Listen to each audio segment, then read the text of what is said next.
¿Qué pasa, mi amigos? It is I, Nima, and today I'm going to talk about Eiyuden Chronicles Rising. At least I hope that's how you say it. Before we get into it, I just want to thank each and every one of you for subscribing and liking. You guys are amazing. You're wonderful, wonderful people, and you keep me going, so I thank you. Anyway, Eiyuden Chronicles Rising, like I said, I'm not sure if I'm saying that right, but it's from the team who brought us Suikoden 1, 2, 3, and I believe 4, but I'm not sure. So this one is much more different, and I'm not exactly sure why they made this game, to be honest. It's a 2D kind of action platformer, and I believe I said it in my direct video earlier, that part 2 is going to be the one that comes out next year, and that's not true. It's just like the second one that's going to come out is like more of the traditional JRPG style where you collect a bunch of characters, and it's more close to that like Suikoden RPG that we all know and love. So this one, though, is not like that. In fact, this one really centers around just about 2 to 3 characters and the, very simple but yet fun mechanics that this game has.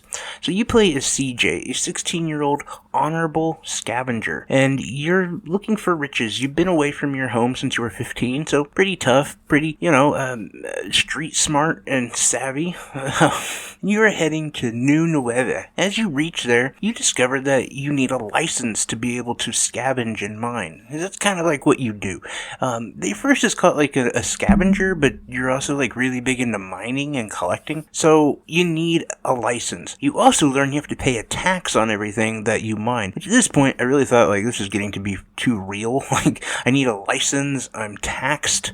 If I can't, there's going to be a forfeit of assets. Like, this is, I'm here to play a game, not, get charged by the state. But anyway, you find out like there's ways around it, and it's basically this whole thing with the stamp. You have to get a stamp for every good deed you do in the town to help the townspeople, which is cool when it starts off, but I'll be honest, towards the mid part of the game, when people are asking you basically to fight these gigantic monsters and you get a stamp, it feels pandering and, kind of like the pat on the head, if you will, for basically risking your life for nothing more than a little bit of ink that happens to be shaped in a certain manner. But you do get your stamps and you help the town, and I think this is what I really like about the game, is as you're doing things, you can actually see the town being like rebuilt or built right in front of your eyes, and I really appreciate that. There's a lot of games that have you do tasks to help people, but you never actually see that ever finished. So I do appreciate that. You do discover that the mine that you're looking to explore is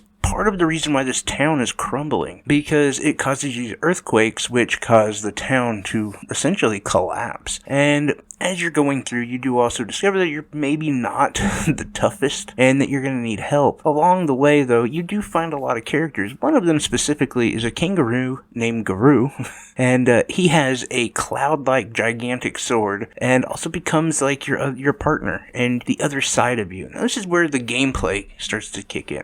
Like I said, it's a 2D Metroidvania, but very, very simple. There's only 2 attacks, honestly. Y and X. Y is CJ's attack, and X is the kangaroo's attack, or Garou. And there is actually a lot of tactics involved in that. And it's only 2 attacks, but it really does matter, because there's some things that Garou can do that CJ can't. CJ's much faster, so there's a lot to work with there. And both of them have a unique move, as where CJ's a kind of a dash, Garou's a different kind of jump, and that can be activated with R2. So there's a lot really in its simplicity, and I think that's really pretty cool. And honestly, that's really about it as far as combat. But there's enough like character design, and I should say enemy design, and there's enough in this game that's just really creative and really fun. I thoroughly enjoyed not only the gameplay from the combat aspect, but the world building as well.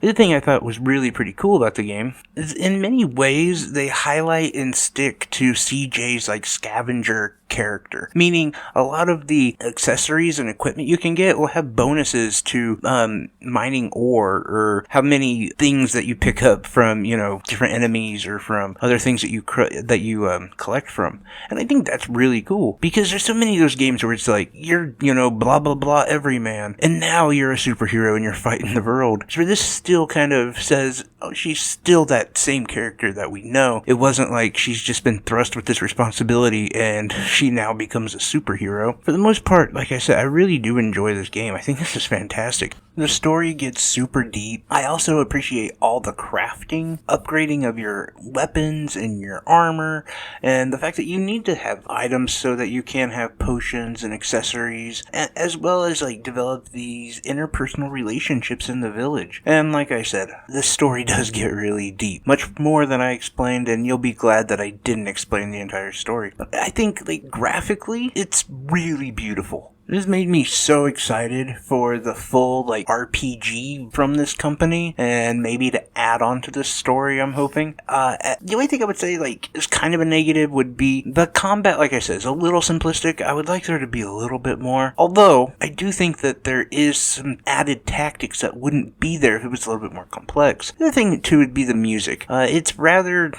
repetitive. The only good thing about that, or the thing that makes it not such a problem, is that the game is really fast paced and you're in and out of areas so quick that the music doesn't really hang around for too long. So that kind of helps, but that's the only real downside. I honestly think like value, story, graphics, characters, customization, it's got it all. $14.99 to get a game where there's a great storyline, customization of armor and equipment and weapons, and beautiful graphics. Like, what more do you want? But anyway, I appreciate each and every one of you, especially the ones that stayed to the end. If you did, comment down below and I will give you 5 minutes of free therapy. Unlicensed, of course. Anyway, guys, like always, I'm wishing you health, wealth, and above all, I hope you're truly happy. Thank you, guys. Love you.